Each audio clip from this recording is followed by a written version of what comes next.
Multiplayer games. We've all played them, but how do they work? This weekend, I went through a case of Rain Orange Dreamsicle to build my own multiplayer game and find the answer to that very question. It all starts with a multiplayer gaming project package. The one I chose is called Mirror. Now, how does it work? How do the games talk to each other? How does someone on the other side of the country 360 no-scope headshot me? Every time. Let's take an end-to-end approach. I'll start with the start point, the game state, and the end point, the messages being sent back and forth. For starters, there's the game state. This is a confusing term that doesn't explain very much. It's a conceptual encapsulation of the status of each and every piece of data in the game. A player's level, their inventory, their location, obstacles, enemies, velocity vectors, all of it. Now that we know about that, we can infer that in order for two players to be playing the same game, information about that state has to be communicated between the two. There are two types of communication.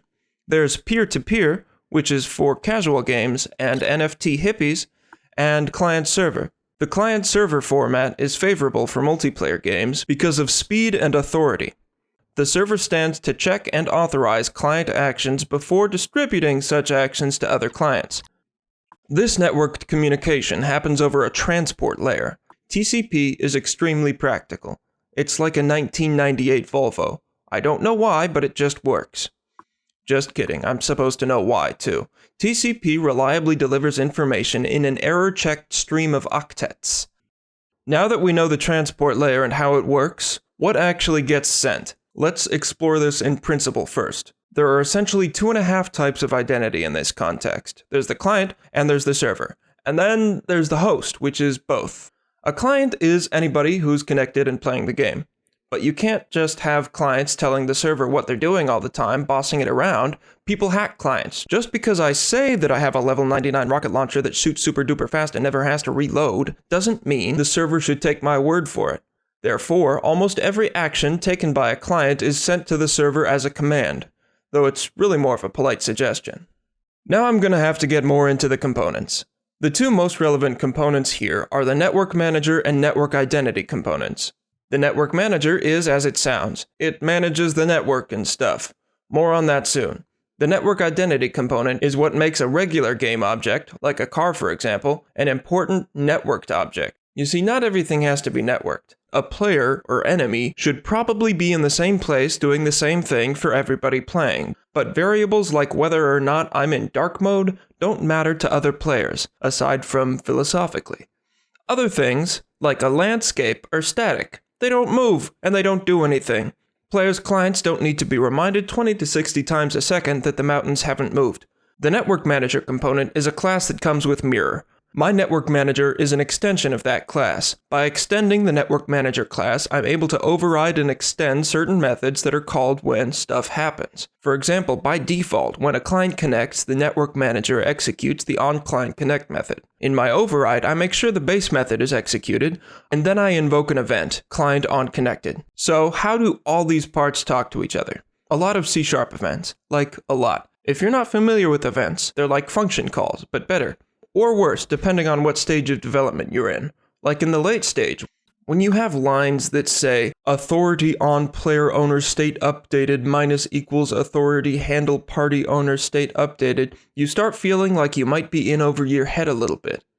Anyway, in Unity for this project, I wasn't about to rent a server, nor was I going to try to cram my Unity C#.NET Mirror Telepathy Transport TCP whatever into my LC server space and run it from there. So I built this as a client-host application. Players can open a lobby or join a player-hosted lobby.